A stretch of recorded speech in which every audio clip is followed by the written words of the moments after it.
ചില ജീവിതങ്ങളെക്കുറിച്ച് ഓർമ്മിപ്പിക്കാൻ ഞാൻ ആഗ്രഹിക്കുകയാണ്. ഇരുന്നുപോയ ചില ജീവിതങ്ങളുണ്ട്. പ്രത്യേകിച്ചും ലോകത്തെ കീഴ്മേൽ മറിച്ച, ലോകത്തിൻ്റെ സാമ്പത്തിക ശാസ്ത്രത്തെയും ആരോഗ്യ മേഖലയും ലോകത്തിൻ്റെ സങ്കല്പങ്ങളെയും കീഴ്മേൽ മറിച്ച ഒരു കറുത്ത കാലത്തിൻ്റെ ഒരു പശ്ചാത്തലത്തിൽ നിൽക്കുമ്പോൾ ഇരുന്നുപോയ ജീവിതങ്ങൾ ധാരാളമാണ്, വീണുപോയ ജീവിതങ്ങൾ ധാരാളമാണ്. എന്നാൽ ദൈവത്തിൻ്റെ വചനം ഇരുന്നുപോയ ജീവിതങ്ങളോട് ചോദിക്കുന്ന ചില ചോദ്യം ഇന്ന് നമുക്ക് ഒരുമിച്ച് അല്പനേരം ചിന്തിച്ചുകൂടെ? ഒന്ന്, എഴുന്നേൽക്കുമോ? ഇതാണ് ഇന്ന് പകലിൻ്റെ ചിന്ത. വീണുപോയ ജീവിതങ്ങളോട്, ഇരുന്നുപോയ ജീവിതങ്ങളോട് ദൈവത്തിൻ്റെ വചനം ചോദിക്കുന്ന ഒരു ചോദ്യം, ഒന്ന്, എഴുന്നേൽക്കുമോ? ഇന്ന് പകലിൻ്റെ വിചാരങ്ങൾ ഇങ്ങനെ തെളിയട്ടെ എന്ന് ഞാൻ പ്രാർത്ഥിക്കുന്നു. ഈ ചോദ്യം, ഒന്ന്, എഴുന്നേൽക്കുമോ? ഒന്ന്, എഴുന്നേൽക്കുമോ എന്നൊരു ചോദ്യം ദൈവവചനം ഉയർത്തുന്നു. അത് ഈ കാലഘട്ടത്തിന്, വർത്തമാനകാലത്തിന് വളരെ പ്രസക്തമാണ് എന്ന് തോന്നുന്നത് കൊണ്ടാണ് ഈ ഉള്ളവൻ ഈ ചിന്തകളെ കൂട്ടുപിടിക്കുന്നത്. വേദപുസ്തകത്തിൽ 3 ഓർമ്മപ്പെടുത്തലുകളുണ്ട്, 3 ചോദ്യങ്ങൾ. ഒന്ന്, എഴുന്നേൽക്കുമോ? എഴുന്നേൽക്കാനുള്ള 3 ആഹ്വാനങ്ങൾ. അതാണ് ഇന്നത്തെ ചില ചിന്തകൾ ബലപ്പെടേണ്ടതെന്ന് ഞാൻ പ്രാർത്ഥിക്കുന്നു. ഒന്ന്, 3 ചോദ്യമാണ് ഞാൻ നിങ്ങളോട് പറയുക. ഒന്ന്, പഴയ നിയമത്തിൽ നിന്നാണ്. ഒന്ന്, എഴുന്നേൽക്കുമോ? ഒന്ന്, എഴുന്നേൽക്കാമോ എന്നൊരു ചോദ്യം. രാജാക്കന്മാരുടെ 1-ാം പുസ്തകം 19-ാം അധ്യായം 5, 6, 7 വാക്യങ്ങളിൽ നിന്നാണ്. ഒന്ന്, എഴുന്നേൽക്കുമോ? ഒന്ന്, എഴുന്നേൽക്കുമോ? വാക്യം എങ്ങനെയാണ്? ഏലിയാവ്, തിശ്ബ്യനായ ഏലിയാവ്, ഇസ്രായേലിന്റെ ചരിത്രത്തിൽ ഏറ്റവും കൂടുതൽ കറുത്ത കഥകൾ തീർത്ത, ചോരപ്പാടുകൾ വീഴ്ത്തിയ ആഹാബ് രാജാവിൻ്റെയും അയാളുടെ പ്രിയപത്നി ക്രൂരയായ ഇസബേലിൻ്റെയും ഭീഷണിക്ക് മുമ്പിൽ, 24 മണിക്കൂറിനകം നിന്നെ തട്ടിക്കളയുമെന്നുള്ള ഭീഷണിക്ക് മുമ്പിൽ, നമുക്കേറെ പരിചിതമായ ചൂരച്ചെടിയുടെ തണലിൽ കിടന്ന് തളർന്നുറങ്ങുന്ന ഒരു മീനമാസത്തിൻ്റെ മധ്യാഹ്ന നിമിഷങ്ങളിൽ വളരെ വിഷണ്ണനായി കിടക്കുന്ന ഏലിയാവിനോട് സ്വർഗം ചോദിക്കുന്നൊരു ചോദ്യമാണ്, എൻ്റെ കുഞ്ഞേ, ഒന്ന് എഴുന്നേൽക്കാമോ? അവൻ ചൂരച്ചെടിയുടെ തണലിൽ കിടന്നുറങ്ങുമ്പോൾ പെട്ടെന്ന് ഒരു ദൂതൻ അവനെ തട്ടി. പെട്ടെന്ന് അവനെ ഒരു ദൂതൻ തട്ടി, നീ എഴുന്നേറ്റ് തിന്നുക. അവൻ തിന്നുകുടിച്ച് പിന്നെയും കിടന്നുറങ്ങി. എത്രയോ പരിചിതമാണിത്. പിന്നെയും 2-ാം പ്രാവശ്യവും ദൂതൻ അവനെ തട്ടി, എഴുന്നേൽക്കൂ. ഈ പരിചിതമായ വേദഭാഗം എൻ്റെ ശ്രോതാക്കളുടെ കണ്ണിൻ്റെ മുൻപിലേക്ക്, മനസ്സിൻ്റെ ജാലകങ്ങളുടെ മുൻപിലേക്ക് ഞാനൊന്ന് പതിപ്പിച്ചോട്ടെ. ധീരനായ ഏലിയാവിനോട്, കൂർമ്മബുദ്ധിയായ ഏലിയാവിനോട്, അഗ്നിയുടെ പ്രവാചകനായ ഏലിയാവിനോട് ദൈവം ചോദിക്കുന്നു, ഒന്ന് എഴുന്നേൽക്കുമോ? ഒന്നാമത്തെ ചോദ്യം ഇതാണ്, എഴുന്നേൽക്കണം. From depression to destination. വിഷാദത്തിൽ നിന്ന് വിജയത്തിലേക്ക് എഴുന്നേൽക്കുമോ? ഇത് വിഷാദത്തിൻ്റെ കാലമാണ്. കേരളത്തിൽ കഴിഞ്ഞ 10 വർഷത്തിൻ്റെ ഉള്ളിൽ 230% മനോരോഗികളുടെ എണ്ണം വർദ്ധിച്ചത്. നാം കണ്ടുമുട്ടുന്ന നടവഴികളിൽ, നാം ശ്രദ്ധിക്കുന്ന മനുഷ്യമുഖങ്ങളിൽ ചിരി കളഞ്ഞു പോയിരിക്കുന്നു. ഇത് വിഷാദത്തിൻ്റെ കാലമാണ്. ഡിപ്രഷൻ എന്ന വാക്ക്, കൗൺസിലേഴ്സിന്റെ മുറിയുടെ മുൻപിൽ ക്യൂ നിൽക്കുന്ന പുത്തൻ യുവത്വം. വിഷാദങ്ങളിൽ വീണുപോയ എന്നെ ഇവിടെ കേൾക്കുന്നവർ മാസ്ക് ധരിച്ചാണ് ഇരിക്കുന്നത്. എന്നെ മൊബൈലിൽ അല്ലെങ്കിൽ മാധ്യമങ്ങളിൽ കാണുന്നവർക്ക് ഒരുപക്ഷെ മാസ്ക് ഉണ്ടാകുമോ എന്ന് എനിക്കറിയില്ല. എങ്കിലും എൻ്റെ പ്രിയ ചങ്ങാതി, ഞാൻ ഒന്ന് പറയട്ടെ, എൻ്റെയും താങ്കളുടെയും ചുണ്ടിൽ നിന്ന് ചിരി കളഞ്ഞു പോയൊരു കാലമാണ്. ഏലിയാവ് എത്ര വലിയ മനുഷ്യനാണ്! കർമ്മേലിൽ ആകാശത്തുനിന്ന് തീയിറക്കിയവൻ, ചാരം കണക്കെ ബർശബ മരുഭൂമിയിൽ കാക്കയെപ്പോലെ കരഞ്ഞു വിളിച്ചു.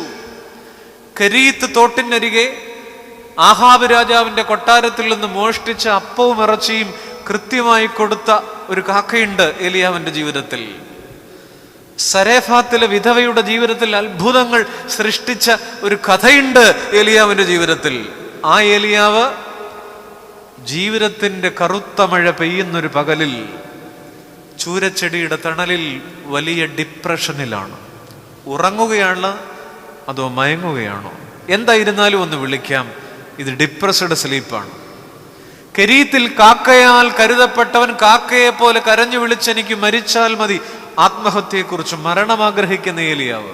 ഞാൻ പറയട്ടെ, പരുമലപ്പള്ളിയുടെ ഉള്ളിൽ ഇന്ന് ഈ തൂണും ചാരിയിരിക്കുന്നവർ, അല്ലെങ്കിൽ ഈ സ്ഥലത്തിരിക്കുന്നവർ, ഒരു ഏലിയാവിന്റെ ജീവിതം പോലെയല്ലേ പലപ്പോഴും നമുക്ക്? എന്തിനു ജീവിക്കുന്നു എന്നൊരു ചോദ്യം ചോദിച്ചിട്ടില്ലേ സ്നേഹിത? എനിക്ക് മരിച്ചാൽ മതി, മരണം ആഗ്രഹിക്കുന്ന ഏലിയാവ്. ഫ്രം ഡിപ്രഷൻ ടു ഡെസ്റ്റിനേഷൻ, വിഷാദത്തിൽ നിന്ന് വിജയത്തിലേക്ക്, ലക്ഷ്യത്തിലേക്ക് എഴുന്നേൽക്കുമോ?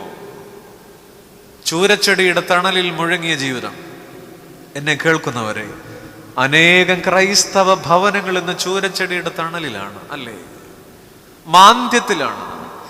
ഇസ്രായേൽ ജനം മരുഭൂമിയിൽ കടന്നു പോകുമ്പോൾ സീൻ മരുഭൂമിയിൽ വെച്ച് പുറപ്പാട് പുസ്തകം 16-ാം അധ്യായം 12-ാം വാക്യത്തിൽ പറയുന്നുണ്ട്, മരുഭൂമി കിടന്ന് മരിച്ചാൽ മതിയായിരുന്നു, ആരെങ്കിലും അവിടെ കുഴിച്ചിട്ടേനെ. എന്തിനാണിത്? ജീവിതം എന്തിനാണ്?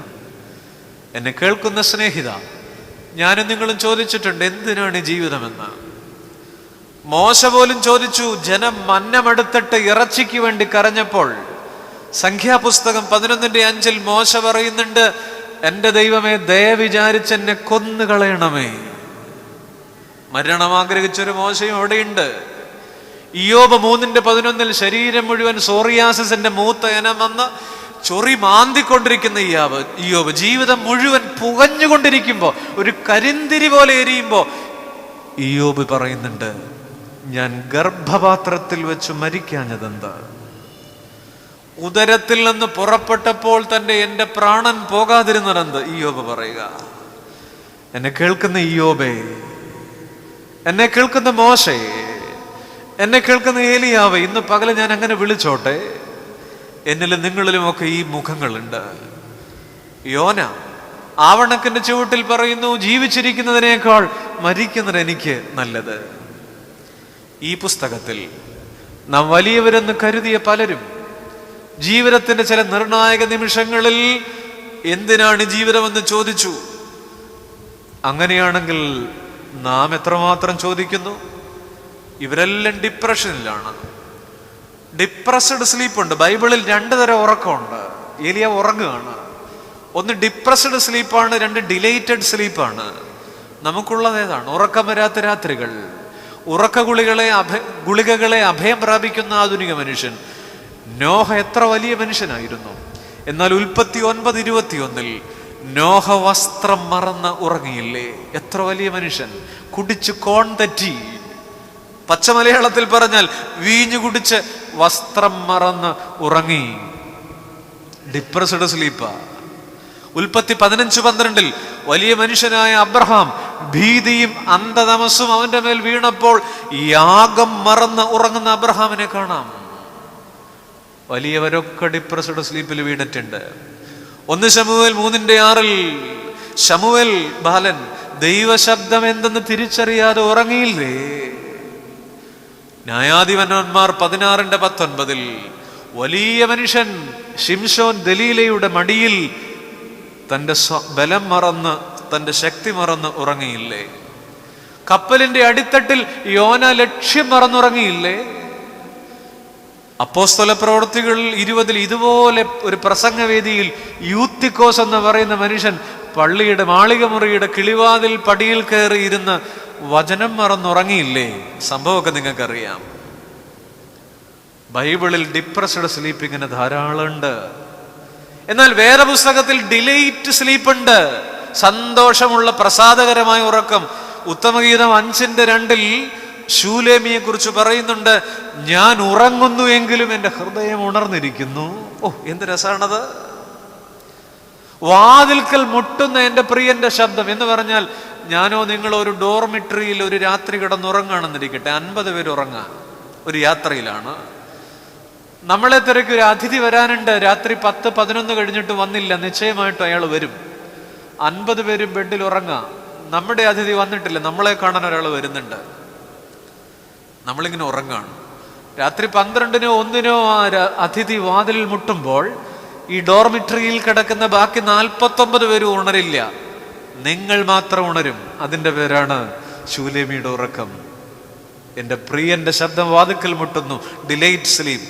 ഞാൻ ഉറങ്ങുന്നുവെങ്കിലും എൻ്റെ ഹൃദയം ഉണർന്നിരിക്കുന്നു. പത്രോസ് അപ്പോസ്തലനെ കുറിച്ച് പറയുന്നുണ്ട്, അനിവാര്യമായ കാരാഗൃഹം, അനിവാര്യമായ മരണവാറണ്ട്, 2 കരങ്ങളിലും വിലങ്ങാണ്. പത്രോസിനെ കുറിച്ച് പറയുന്നത് ഇങ്ങനെയാണ്. എത്ര സുന്ദരമായി പത്രോസ് 2 പടയാളികളുടെ നടുവിൽ ഉറങ്ങുക. നാളെ പത്രോസിന്റെ മരണത്തിന്റെ മുഴക്കം, നാളെ പത്രോസിന്റെ മരണവാറണ്ടാണ്. 2 പടയാളികളുടെ നടുവിൽ ഉറങ്ങുകയായിരുന്നു. ബൈബിളിൽ ഇങ്ങനെ 2 തരം സ്ലീപ്പുണ്ട്, ഉറക്കമുണ്ട്. ഒന്ന് ഡിപ്രസ്ഡ് സ്ലീപ്പ്, ഞാൻ കുറേ ഉദാഹരണം പറഞ്ഞു. 2 ഡിലൈറ്റ് സ്ലീപ്പ്, സന്തോഷത്തിന്റെ ആനന്ദത്തിന്റെ ഉറക്കം. നമ്മൾ ഇന്ന് ഡിപ്രസ്ഡ് സ്ലീപ്പിൽ ഏലിയാവിനെ പോലെ. അവിടെയാണ് ദൈവവചനം ചോദിക്കുന്നത്, എൻ്റെ കുഞ്ഞേ ഒന്ന് എഴുന്നേൽക്കുമോ? From depression to destination. യോബ്, മോശ, ഏലിയാവ്, ഒത്തിരി പേരുടെ ജീവിതത്തിൽ. ഞാൻ പറയട്ടെ, ഏലിയാവിന്റെ ജീവിതത്തിൽ സംഭവിച്ച ഒരു കാര്യം ഒന്ന് ശ്രദ്ധിക്കുമോ? ഏലിയാവ് ജീവിതത്തിൽ നിന്ന് റിസൈൻ ചെയ്യാൻ ഒരുങ്ങി. റിസൈൻ എന്ന് പറഞ്ഞ അർത്ഥം എന്താ? രാജിവെക്കുക, അല്ലേ? ഞാനിവിടെ നിന്ന് റിസൈൻ ചെയ്യാൻ പോകണമെന്ന് പറഞ്ഞാൽ രാജിവെക്കാൻ പോകണമെന്നാണ്. എന്നെ കേൾക്കുന്നവർ ആ വാക്കിന്റെ അക്ഷരം ഒന്ന് പറഞ്ഞേ മനസ്സിൽ. രാജിവെക്കുക, RESIGN. റിസൈൻ ചെയ്യാൻ ഒരുങ്ങിയ ഏലിയാവിന്റെ ജീവിതത്തിൽ സ്വർഗത്തിലെ ദൈവം ഒരു വരയിട്ടു. എവിടെന്നറിയാം? നിങ്ങൾ ഇവിടെ നിന്ന് ചിന്തിച്ചാൽ മനസ്സിലാവും. ദൈവം വരയിട്ടത് എവിടെന്നറിയാം? ദൈവം തന്റെ പേന കൊണ്ട് ഏലിയാവ് റിസൈൻ ചെയ്യാൻ ഒരുങ്ങിയപ്പോൾ ഒരു വരയിട്ടത് ആ വാക്കിന്റെ അടിയിലല്ല, ആ വാക്കിന്റെ മുകളിലല്ല, ആ വാക്കിനകത്താ, ആ വാക്കിന്റെ അക്ഷരങ്ങൾക്കിടയില. ആദ്യത്തെ 2 അക്ഷരം കഴിഞ്ഞ് ദൈവം ഒരു ഹൈഫൻ ഇട്ടു. ബാക്കി എന്നാണ് ആ വാക്കൊന്ന് പറയാമോ? റീസൈൻ. റിസൈൻ എന്നുള്ളതിന്റെ 2 അക്ഷരം കഴിഞ്ഞ് വരയിട്ടാൽ റീസൈൻ. അതിന്റെ അർത്ഥം എന്താ? വീണ്ടും ഒപ്പുവെക്കുക, വീണ്ടും തുടങ്ങുക. എൻ്റെ പ്രിയപ്പെട്ടവരെ, വിഷാദത്തിൽ വീണുപോയ ജീവിതമേ, ഇനി ഇല്ല എന്ന് നിശ്ചയിച്ച ജീവിതമേ, എൻ്റെ ജീവിതം തകർന്നു എന്ന് വിചാരിച്ചിരിക്കുന്ന മനസ്സേ, ഇനി എനിക്ക് മുൻപോട്ട് വെക്കാൻ വഴികളില്ല എന്ന് വിചാരിച്ചിരിക്കുന്ന ജീവിതമേ, നീ റിസൈൻ ചെയ്യാൻ ഒരുങ്ങിയാൽ തമ്പുരാന്റെ പേന വെച്ചൊരു വരയിടും. എല്ലാം അവസാനിച്ചു എന്ന് തോന്നുന്ന ഇടത്ത് വീണ്ടും തുടങ്ങുന്നു. ഞാൻ മുന്നമേ പറഞ്ഞതുപോലെ ഒരുപാട് ജീവിതങ്ങൾ വിഷാദത്തിന്റെ കണാക്കയങ്ങളിലാണ്, വിഷാദത്തിന്റെ ചൂരച്ചെടിയിൽ തണലിലാണ്. അവിടെ നിന്ന് ഏലിയാവ് എഴുന്നേറ്റു. ദൈവം തന്റെ പേന കൊണ്ട് വരയിട്ടപ്പോ ഏലിയാവ് എഴുന്നേറ്റ് 40 ദിവസം ഒറ്റ നടത്തയാണ്. ആ നടക്കുന്നതിന് മുമ്പ് അവിടുന്ന് ഒരു അപ്പം കഴിച്ചു, അല്ലേ? എഴുന്നേറ്റ് തിന്നുക എന്നാ പറയുക. Get up and eat. ഒരപ്പം കഴിച്ചിട്ട് പോകുക. പ്രിയപ്പെട്ടവരെ, ഏലിയാവിൻ്റെ ജീവിതത്തിൽ ഞാൻ പറയും 2 അടയുണ്ട്, 2 അപ്പം, 2 ബ്രെഡ്. നിങ്ങൾ വീട്ടിൽ പോയിട്ട് 17, 18, 19 അധ്യായം ഒന്ന് വായിച്ചു നോക്കിയാൽ മതി. 1 രാജാക്കന്മാരിൽ, ഇപ്പോൾ വായിക്കണ്ട. 17-ാം അധ്യായത്തിൽ സാരാഫാത്തിലെ വിധവ, അറിയാമല്ലോ പുള്ളിക്കാരിയെ. അവളുടെ കലത്തിൽ അടിയിൽ ഒരു തവി മാവേ ഉണ്ടായിരുന്നുള്ളൂ. അതും തവിയിട്ട് ചുരണ്ടിയാൽ ഒരു തവി മാവ്. അത് വെച്ചൊരപ്പം ഉണ്ടാക്കി കഴിച്ചിട്ട് മരിക്കാൻ കാത്തിരിക്കുന്ന ഒരു അമ്മയും മോനും ഉണ്ട് ക്ഷാമകാലത്ത്.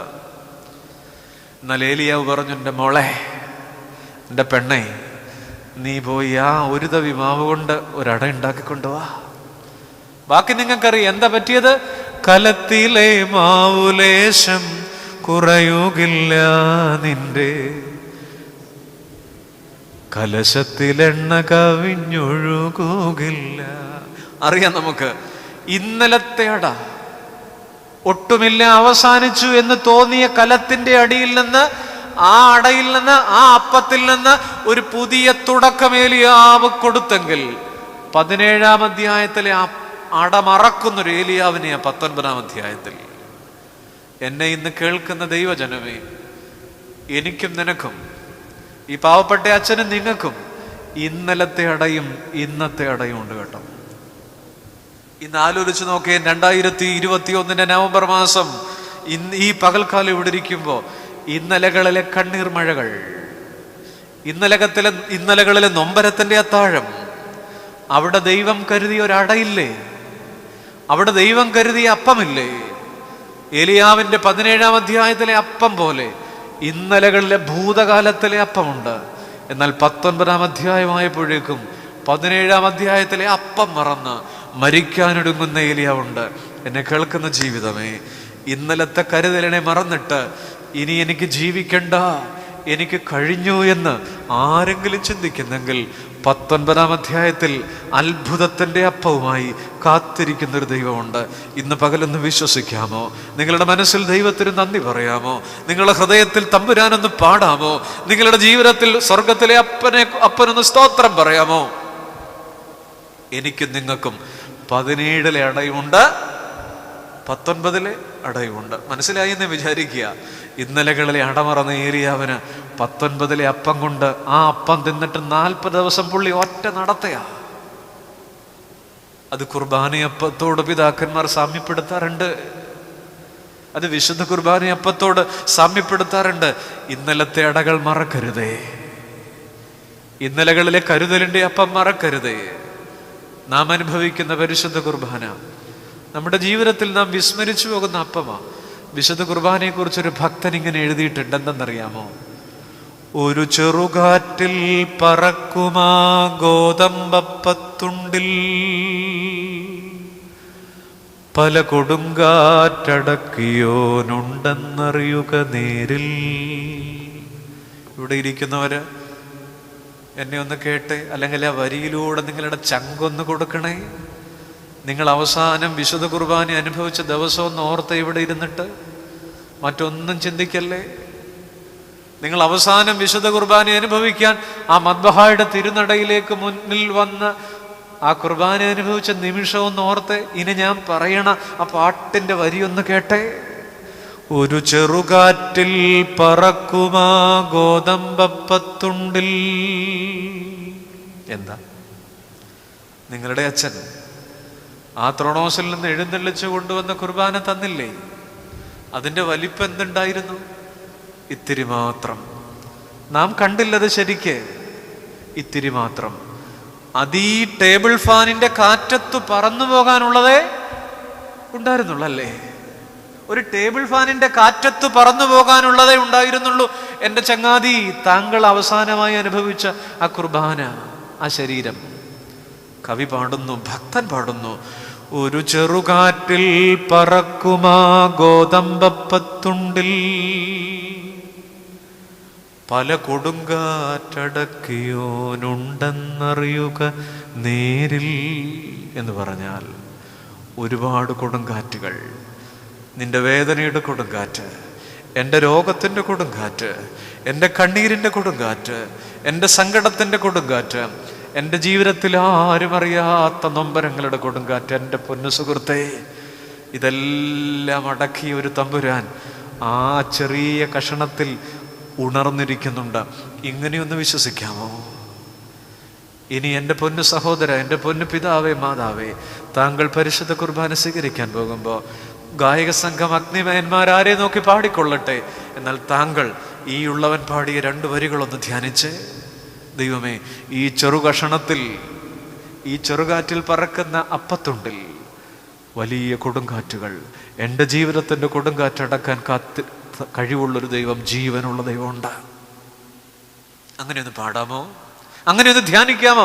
അങ്ങനെയെങ്കിൽ ഏലിയാവിൻ്റെ ജീവിതത്തിലെ 17-ാം അധ്യായത്തിലെ അടയെ മറന്നാലും 19-ാം അധ്യായത്തിലൂടെ ജീവിക്കുന്ന അപ്പമുണ്ട്, കാത്തിരിക്കുന്ന അപ്പമുണ്ട്, ജീവൻ നൽകുന്ന അപ്പമുണ്ട്. ഏലിയാവിൻ്റെ ജീവിതത്തിൻ്റെ പടിയിറക്കം 3 ഡിയാ. നമ്മുടെ ജീവിതത്തിലും അങ്ങനെയാ. 1 ഡിസപ്പോയിൻമെന്റ്. ഇസബേൽ രാജ്ഞി പറഞ്ഞു, 24 മണിക്കൂറിനകം നിന്നെ സുട്ടിടുമെന്ന് പറഞ്ഞു ഏലിയാവിനെ. ഡിസപ്പോയിന്റ്മെന്റ്, നിരാശ. എന്നാൽ ആ ഡിസപ്പോയിന്റ്മെന്റ് ഏലിയാവിന് കിട്ടിയിട്ട് സന്ധ്യ കഴിഞ്ഞപ്പോ ആ ഡിസപ്പോയിന്റ്മെന്റ് ഡിപ്രഷനായിട്ട് മാറി. ഏലിയാവിന് കടന്ന ഉറക്കം വരുന്നില്ല, ഒരു വക കഴിക്കാൻ തോന്നുന്നില്ല. പിറ്റേന്ന് പകൽ ഉച്ചയായപ്പോഴത്തേക്ക് ഇന്നലെ ഉച്ചക്കലത്തെ ഡിസപ്പോയിന്റ്മെന്റ്, ഇന്നലെ രാത്രി ഏലിയാവിന് ഡിപ്രഷനായി. ഇന്നുച്ചയ്ക്ക് ചൂരച്ചെടിയുടെ തണലിൽ കടന്നപ്പോ ഡെത്ത്, എനിക്ക് മരിച്ചാ മതി.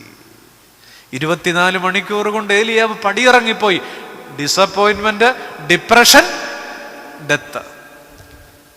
ഇന്ന് ആധുനിക ഏലിയാവന്മാരുടെ ജീവിതത്തിൽ, നമ്മുടെയൊക്കെ ജീവിതത്തിൽ ഇത് തന്നെയല്ലേ? ഡിസപ്പോയിന്റ്മെന്റ് തുടങ്ങും, ഡിപ്രഷനിൽ കൂടെ പോവും, മരണത്തിൽ അവസാനിക്കും. ഇതിനിടയ്ക്ക് കുടുംബജീവിതം നയിക്കുന്നവർക്കാണെങ്കിൽ ഒരു ഡിയും കൂടെ കയറും, ഇടയ്ക്ക് കയറും, ഡിവോഴ്സ്. എന്നാൽ ഡിസപ്പോയിന്റ്മെന്റിനെ അപ്പോയിന്റ്മെന്റ് ആക്കുന്ന ഒരു തമ്പുരാൻ ചൂരച്ചെടിയുടെ തണലിലുണ്ട്. ഇന്ന് വിശ്വസിച്ചിട്ട് ഈ പരിമലപ്പള്ളി എഴുന്നേറ്റ് പോകണം. ഡിപ്രഷനെ ഡിലേറ്റ് ആക്കുന്നൊരു ദൈവം ജീവിക്കുന്നുണ്ട് അല്ലേ? ഡിറ്റാച്ച്മെന്റിനെ അറ്റാച്ച്മെന്റ് ആക്കുന്നൊരു ദൈവം ജീവിക്കുന്നുണ്ട്. ഇതിന് മറുപടിയുണ്ട്. ഡിസപ്പോയിന്റ്മെന്റ് അപ്പോയിന്റ്മെന്റ് ആക്കുന്നൊരു ദൈവം, ഡിപ്രഷനെ ഡിലേറ്റ് ആക്കുന്നൊരു ദൈവം, ഡിറ്റാച്ച്മെന്റിനെ അറ്റാച്ച്മെന്റ് ആക്കുന്നൊരു ദൈവം. ഒന്ന് എഴുന്നേൽക്കുമോ? ചോദ്യമാണ്. 17 അപ്പവും 17 അടയും 19 അപ്പവും മറന്നു പോകല്ലേ? ഏലിയാവിന്റെ ജീവിതത്തിൽ 2 അപ്പമുണ്ട്. ഒന്നാമത്തെ അപ്പം മറന്നുപോയതാണ് ഏലിയാവിന്റെ പ്രശ്നം. നമ്മുടെ ജീവിതം എന്താ? നമ്മുടെ ജീവിതത്തിൽ ഒത്തിരി ഭാരങ്ങളുണ്ട്, നമ്മുടെ ജീവിതത്തിൽ ഒത്തിരി വേദനയുണ്ട്. ഞാൻ ചോദിക്കട്ടെ, നമ്മുടെ ദൈവം ആരാ അവിടെ? ഇന്ന് വാടിയിരിക്കുന്ന മുഖമേ, ജീവിതത്തിൽ വലിയ കുഴികൾ നമുക്ക് വരും, ഗർത്തങ്ങൾ. പക്ഷെ ഞാൻ പറയട്ടെ, നമ്മുടെ ദൈവം ആഴം കുറയ്ക്കാറില്ല, ചില കച്ചിത്തുരുമ്പുകൾ ഇട്ട് തരാറുണ്ട് അല്ലേ? ശരിയാണെങ്കിൽ ഒന്ന് തലകുലുക്കിക്കോളൂ, ഒന്ന് ധ്യാനിച്ചിട്ട്. പലപ്പോഴും ആഴം കുറയാറില്ല, ചില കച്ചിത്തുരുമ്പുകൾ ഇട്ട് തരാറില്ലേ? ജീവിതത്തിൽ നാം ചാടിക്കടക്കേണ്ട മതിലുകളുണ്ട്, ഒരുപാട് പ്രതിസന്ധികൾ. ആ മതിലിങ്ങനെ മുന്നിൽ നിൽക്കുകയാണ്, എന്നാൽ ഒരു മതിലിന്റെ ഉയരം കുറയാറില്ല. എന്നാൽ നമ്മുടെ ദൈവം ചില ഗോവണികൾ ചാരിത്തരാറുണ്ട് ഇല്ലേ? ദാവീദ് പറഞ്ഞു, എൻ്റെ ദൈവത്താൽ ഞാൻ മതിൽ ചാടിക്കിടക്കും.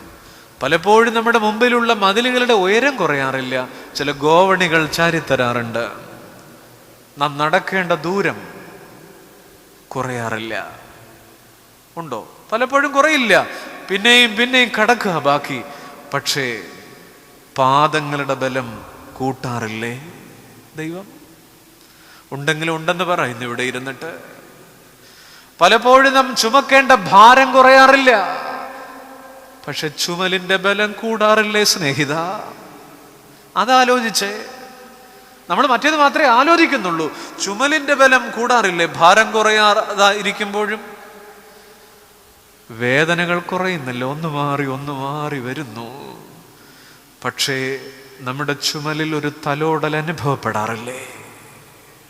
എൻ്റെ മക്കളെ, എൻ്റെ കുഞ്ഞെ, നീ ഭാരപ്പെടേണ്ട എന്ന് പറഞ്ഞൊരു തലോടൽ. ഇതാണ് ദൈവം. പൗലോസ്ലീഹായുടെ ജീവിതത്തിൽ 26 കൂട്ടം പ്രതിസന്ധി വന്നു.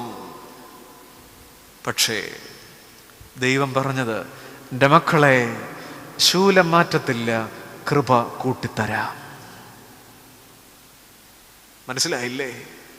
26 കൂട്ടം പ്രതിസന്ധി, കഷ്ടത, ആപത്ത്, പട്ടിണി, ഉപദ്രവം, നഗ്നത, വാള് എത്രമാത്രം വന്നപ്പോഴും എൻ്റെ കൃപ, my grace is sufficient for you, എൻ്റെ കൃപ നിനക്ക് മതി, ശൂലം മാറ്റില്ല, കൃപ കൂട്ടിത്തരാം.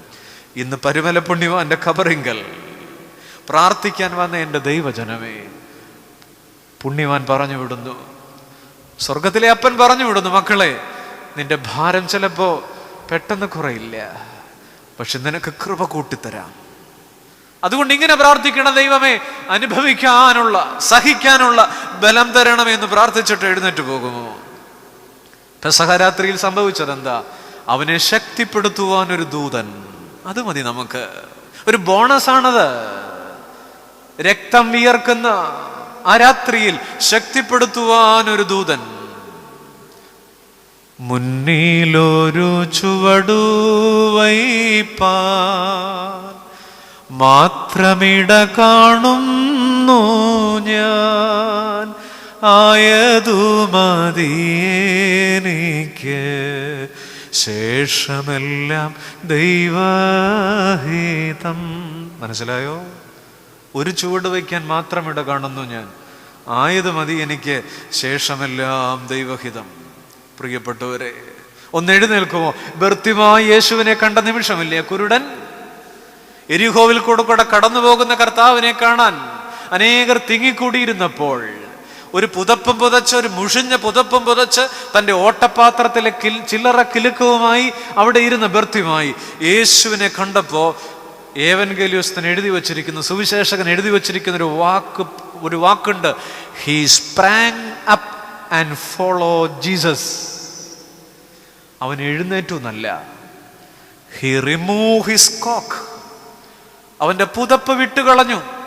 എരിഹോവിന്റെ വഴിയിലിരുന്ന് ചെളി പിടിച്ച പുതപ്പ്, പാപത്തിന്റെ കരിമ്പടം ഉപേക്ഷിച്ചു. ഹി റിമൂവ് ഹിസ് കോക്ക്, ഹി സ്പ്രാങ് അപ്പ്. അവൻ ചാടി എഴുന്നേറ്റു. അങ്ങനെയാണ് ആ വാക്കിന്റെ അർത്ഥം. ഇംഗ്ലീഷ് വേദപുസ്തകത്തിൽ എഴുതി വച്ചിരിക്കുന്നത് അവൻ എഴുന്നേറ്റു എന്നല്ല, ഹി സ്പ്രാങ് അപ്പ്. അവൻ ചാടി എഴുന്നേറ്റു, യേശുവിനെ അനുഗമിച്ചു. ഇന്ന് പകൽക്കാലം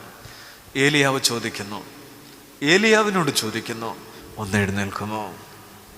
ഒന്ന് എഴുന്നേൽക്കാമോ? വിഷാദത്തിൽ വീണുപോയ ജീവിതമേ, ഒത്തിരി വേദനകളും സങ്കടങ്ങളും ഉള്ള ജീവിതമേ, ഒന്ന് എഴുന്നേൽക്കാമോ എന്നുള്ള ഏലിയാവിനോടുള്ള ചോദ്യം. ഒന്നാമത്തെ ചിന്ത ഞാൻ ഏതാണ്ട് അവിടെ അവസാനിപ്പിക്കുകയാണ്.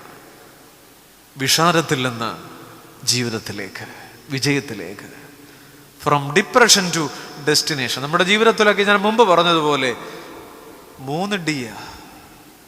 ഈ അനുഭവങ്ങളിൽ നിന്ന് ഒന്ന് എഴുന്നേൽക്കുമോ? 2, ഇന്ന് പകൽക്കാലം വേദപുസ്തകം ഉയർത്തുന്ന രണ്ടാമത്തെ ചോദ്യം ഇതാണ്. ഒന്ന് എഴുന്നേൽക്കുമോ എന്നുള്ള രണ്ടാമത്തെ ചോദ്യം, അത് യെശയ്യാ പ്രവാചകന്റെ പുസ്തകം 60-ാം അധ്യായം 1-ാം വാക്യമാണ്. യെശയ്യാ പ്രവാചകന്റെ പുസ്തകം 60-ാം അധ്യായം 1-ാം വാക്യം. അതിങ്ങനെയാണ്, എല്ലാവർക്കും അറിയാവുന്നൊരു വാക്യമാണ്. എഴുന്നേറ്റ് പ്രകാശിക്ക, നിന്റെ പ്രകാശം വന്നിരിക്കുന്നു, യഹോവയുടെ തേജസ്സും നിന്റെ മേൽ ഉദിച്ചിരിക്കുന്നു. ഇരുട്ടിൽ നിന്ന് പുലരിയിലേക്ക്, ഫ്രം ഡാർക്ക്നെസ് ടു സൺറൈസ്. ഇരുട്ട് കട്ട പിടിച്ചൊരു ജീവിതമാണ് ഈ കാലം. ചുറ്റും ഇരുട്ടാണെന്ന് പരിഭവിക്കുന്നവരെത്രയോ പേർ. പക്ഷെ പ്രവാചകൻ പറയുന്നു, എഴുന്നേറ്റ് പ്രകാശിക്ക. പ്രകാശം സ്വീകരിക്കാന്നല്ല, നമ്മിലൊരു പ്രകാശമുണ്ട്, നാം അത് കാണാതെ പോകുന്നു. വേദപുസ്തകത്തിൻ്റെ ആദ്യ താൾ നമുക്കറിയാവുന്നതാണ്, അല്ലേ? ദൈവം പ്രകാശം സൃഷ്ടിച്ചത് എത്രാം ദിവസമാണ്? 1-ാം ദിനം ദൈവം let there be the light, വെളിച്ചമുണ്ടാകട്ടെ, ഉണ്ടായി. അറിയാം, സൂര്യനും ചന്ദ്രനും. എന്നാൽ 4-ാം ദിനത്തിലാണ് ദൈവം സൂര്യനെയും ചന്ദ്രനെയും സൃഷ്ടിച്ചത്. 1-ാം ദിനത്തിൽ പ്രകാശവും സൃഷ്ടിച്ചു. എൻ്റെ ബുദ്ധി എനിക്ക് മനസ്സിലാക്കി തരുന്നില്ല, ദൈവം എങ്ങനെയാണ് സൂര്യനും ചന്ദ്രനും ഉണ്ടാകുന്നതിന് മുമ്പ് പ്രകാശം ഉണ്ടായത്? ഒറ്റ ഉത്തരമേ ഉള്ളൂ. 4-ാം ദിനത്തിലെ വെട്ടത്തെ ക്രിയേറ്റഡ് ലൈറ്റ് എന്ന് വിളിക്കും, സൃഷ്ടിക്കപ്പെട്ട പ്രകാശം. നമ്മളൊക്കെ അതിലാണ് അഭിരമിക്കുന്നത്. ഈ വെട്ടം ക്രിയേറ്റഡ് ആണ്, 4-ാം ദിനത്തിലെ വെട്ടമാണ്. നിങ്ങൾ ഈ പള്ളിമുറ്റത്തേക്ക് ഇറങ്ങുമ്പോൾ ആകാശ നഭസിലെ സൂര്യൻ 4-ാം ദിനത്തിലെ വെട്ടമാണ്. നിങ്ങൾ വീട്ടിൽ ചെന്ന് ഒരു സ്വിച്ച് ഇടുമ്പോൾ 4-ാം ദിനത്തിലെ വെട്ടമാണ്. ചുറ്റും കാണുമ്പോൾ പള്ളിപ്പെരുന്നാൾ അലങ്കരിക്കുന്നത് 4-ാം ദിനത്തിലെ വെട്ടമാണ്. നമ്മുടെ മൊബൈലിൽ നാം കാണുന്നത് ആ ചെറിയ നീല വെളിച്ചം 4-ാം ദിനത്തിലെ വെട്ടമാണ്. എന്നാൽ വേദപുസ്തകത്തിൽ മറ്റൊരു വെട്ടമുണ്ട്, 1-ാം ദിനത്തിലെ വെട്ടം. 4-ാം ദിനത്തിലെ വെട്ടം എന്ന് പറയുന്നത് ക്രിയേറ്റഡ് ലൈറ്റ് ആണ്. 1-ാം ദിനത്തിലാണ് ദൈവം വെളിച്ചമുണ്ടാകട്ടെ എന്ന് പറഞ്ഞത്. 4-ാം ദിനത്തിലാകട്ടെ സൂര്യനെയും ചന്ദ്രനെയും.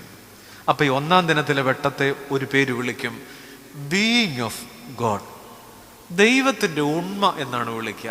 നമ്മിലൊക്കെ ഉണ്ട്, പക്ഷെ നമുക്കത് അറിയില്ല. അതുകൊണ്ടാണ് പ്രവാചകൻ പറയുന്നത്, എഴുന്നേറ്റ് പ്രകാശിക്ക.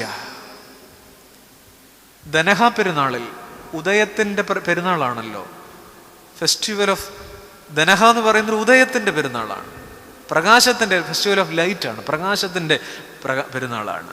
ദനഹ പെരുന്നാളിൻ്റെ സദറ ഇങ്ങനെയാണ്: രാവിലെ സർവവും പ്രകാശത്താൽ നിറയേണ്ടതിന് ദൈവം പ്രകാശം മുതൽ സൃഷ്ടി ആരംഭിച്ചു.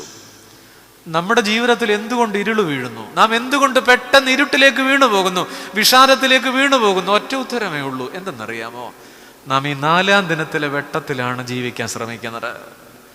ബിഥോവൻ എന്ന് പറയുന്നൊരു മനുഷ്യനുണ്ടല്ലോ, വലിയ സംഗീതജ്ഞനാണ്, സംഗീതത്തിന്റെ നെറുകയിലെത്തിയ മനുഷ്യനാണ്. ഹെലൻ കെല്ലറെ അറിയത്തില്ലേ? കണ്ണിൽ ഇരുട്ടുമൂടിയ ഒരുപാട് അംഗവൈകല്യമുള്ള ഒരു പെൺകുട്ടിയായിരുന്നു. ബിഥോവന്റെ ജീവിതത്തിൽ കേൾവിശക്തിയില്ല. അങ്ങനെ ഒരുപാട് കുറവുകളുള്ള മനുഷ്യരുണ്ട്. പക്ഷെ സംഗീതത്തിന്റെ നെറുകയിലെത്തിയ ബിഥോവൻ പറയുന്ന ഒരു വാചകമുണ്ട്: I will take my life by throat. എൻ്റെ ജീവിതത്തെ ഞാൻ എൻ്റെ കണ്ഠനാളം കൊണ്ട് വീണ്ടെടുത്തു. എൻ്റെ ജീവിതത്തെ ഞാൻ എൻ്റെ കണ്ഠനാളം കൊണ്ട് വീണ്ടെടുത്തു. I will take my life by throat. പെട്ടെന്ന് ഇരുട്ടുമൂടിപ്പോകുന്ന ജീവിതം, പെട്ടെന്ന് നശിച്ചു പോകുന്ന ജീവിതം. ഇയ്യോബിന്റെ ജീവിതത്തിൽ മൊത്തം ഇരുട്ടായിരുന്നു. ഞാൻ പറഞ്ഞതുപോലെ ശരീരത്തിൽ സോറിയാസിസ് വരാത്ത ഒരു ഭാഗം പോലുമില്ല. പക്ഷെ ഇയ്യോബ് 1:22 ഒരു വചനമുണ്ട്: ഇതിലൊന്നിലും ഇയ്യോബ് പാപം ചെയ്യുകയോ ദൈവത്തിന് ഭോഷത്വം ആരോപിക്കുകയോ ചെയ്തില്ല. ചുറ്റും ഇരുട്ട് മൂടുമ്പോഴും 1-ാം ദിനത്തിലെ വെട്ടത്തിൽ നിൽക്കാനൊക്കുമോ? നമുക്ക് പാടാണ്. അതുകൊണ്ടാണ് പ്രവാചകൻ പറയുക: എഴുന്നേറ്റു പ്രകാശിക്കുക. മനോഹരമായൊരു പാട്ടുണ്ടല്ലോ: എഴുന്നേറ്റു പ്രകാശിക്ക, നിന്റെ പ്രകാശം വന്നിരിക്കുന്നു, യഹോവയുടെ തേജസ്സും നിന്റെ മേലുദിച്ചിരിക്കുന്നു. അതുകൊണ്ട് 4-ാം ദിനത്തിലെ വെട്ടത്തിൽ നിന്ന് 1-ാം ദിനത്തിലെ വെട്ടത്തിലേക്ക് മടങ്ങുമോ? സൂര്യൻ നിത്യമല്ല, സൂര്യൻ ഇരുണ്ടുപോകും. നമുക്കറിയാലോ, സൂര്യപ്രകാശം അതിശക്തമാണ്. 8 മിനിറ്റ് 14 സെക്കൻഡ് കൊണ്ട് സൂര്യൻ പ്രകാശം ഭൂമിയിൽ എത്തിച്ചേരുന്നു. 8 മിനിറ്റ് 14 സെക്കൻഡ് കൊണ്ട് ഭൂമിയിൽ എത്തിച്ചേരും. ആ വെട്ടമാണ് വലുതെന്ന് നാം വിചാരിക്കുന്നു. ലോകത്തിന്റെ ആ വെട്ടത്തിൽ ജീവിക്കാൻ പാതിരാത്രിയിലും കെട്ടുപോകാത്തൊരു നീല വെളിച്ചത്തിലാണ് നമ്മുടെ ചെറുപ്പക്കാർ. കിടക്കക്കരികിൽ, തലക്കരികിൽ, ശിരസിനരികിൽ ഈ ലോകത്തിന്റെ വെട്ടത്തിൽ ജീവിക്കാമെന്ന് നാം വിചാരിക്കുന്നു. പക്ഷേ അതിനേക്കാൾ വലിയൊരു വെട്ടമുണ്ട്. മിന്നൽ കിഴക്ക് നിന്ന് പടിഞ്ഞാറോളം വിളങ്ങും പോലെ മനുഷ്യപുത്രന്റെ വരവാകുമെന്നൊരു വചനമില്ലേ? ഒരു മനുഷ്യൻ അങ്ങനെ സഞ്ചരിക്കാനൊക്കത്തില്ല പ്രകാശവേഗത്തിൽ. അങ്ങനെ സഞ്ചരിച്ചാൽ mass will turn into energy. പദാർത്ഥം ഊർജമായി മാറും. അങ്ങനെ വേഗത്തിൽ വരാനൊക്കത്തില്ല. പക്ഷെ യേശു ക്രിസ്തു പ്രകാശമായി വരുന്നൊരു ദിവസമുണ്ട്. അതാണ് ആ വാക്കിന്റെ അർത്ഥം. മിന്നൽ കിഴക്ക് നിന്ന് പടിഞ്ഞാറോളം വിളങ്ങും പോലെ. പ്രകാശ വേഗത്തിൽ തമ്പുരാൻ വരുമെന്ന് പറഞ്ഞാൽ പ്രകാശത്തിന്റെ വേഗത്തിൽ മനുഷ്യന് വരാനൊക്കത്തില്ല. പ്രകാശത്തിന്റെ വേഗം എന്ന് പറയുക, ഒരു സെക്കൻഡില് പ്രകാശവേഗം എന്ന് പറയുക 500 കിലോമീറ്റർ ഒക്കെയാണ്. ആ വേഗത്തിൽ കർത്താവ് വരുമെന്ന് വചനം പറയുന്നതിന്റെ അർത്ഥം ഒരു പ്രകാശമായി തന്നെ, mass will turn into energy. അങ്ങനെ സയൻസ് ചിന്തിച്ചാൽ അങ്ങനെ വരാം. മനുഷ്യനിലേക്ക് നിത്യപ്രകാശമായി വരുന്ന ഒരു ദൈവമുണ്ട്. ആ പ്രകാശത്തെ സ്വീകരിക്കുമോ? അതുകൊണ്ടാണ് യെശയ്യാ 60:19 പറയുന്നത്: ഇനി പകൽ നേരത്തെ നിന്റെ വെളിച്ചം സൂര്യനല്ല, നിനക്ക് നിലാവട്ടം തരുന്നൊരു ചന്ദ്രനല്ല, യഹോവ നിനക്ക് നിത്യപ്രകാശം. ഈ ലോകത്തിന്റെ വെട്ടം അണഞ്ഞു പോകുമ്പോ വിഷമിക്കല്ലേ. ഏലിയാവ് 17 അപ്പത്തെ മറന്ന് 19-ാം അധ്യായത്തിലെ അപ്പത്തെ മറന്നതുപോലെ ഈ ലോകത്തിന്റെ വെട്ടം മറന്നാലും സ്വർഗത്തിലെ ദൈവം നിനക്ക് നിത്യപ്രകാശമായിരിക്കും. അതുകൊണ്ടാണ് നമ്മൾ പാടുക, ആ നിത്യ വെളിച്ചത്തെ തേടി പാടുക: കുഞ്ഞാടതിൻ വിളക്കാണേ, ഇരുളൊരു ലേശവും അവിടെയില്ല. കുഞ്ഞാടതിൻ വിളക്കാണേ, ഇരുളൊരു ലേശവും അവിടെയില്ല.